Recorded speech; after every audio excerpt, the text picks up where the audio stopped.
Mnyama ngamadolo ngoba iguqela amasoka isifule ngisiphuza phuza umbhako phakathi nawo kodwa kwamanje ngisaphuza uginqigi ngikone malayini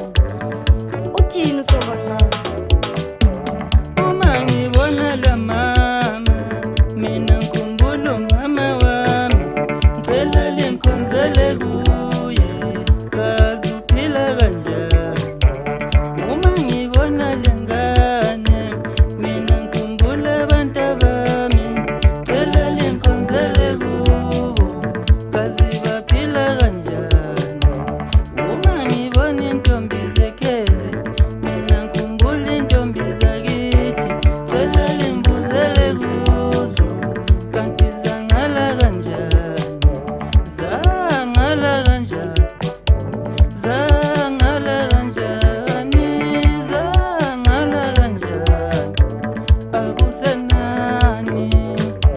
khuluma nazo mathuthu sobancane umnikazi walezinto abacabanga ukuthi ngezabo khona phansi ePlamthi kwazi mnyama ngamadolo ngoba igoqela amasokazo madoda banda mthombo basala bephuza abanesikhathi ngiphuma ngesokunxele ngiyophuza phansi emaqhobeni madoda awu zasuke ePlamthi igijima zithe zifika phezulu ethombakala zabhekisa amakhanda phansi zathi kwathiwa nanzi yamfana gijima uzuphi ngihamba nomfana omncane madoda bathi ngu-aphiwe kodwa mina ngithi muntuza wemfana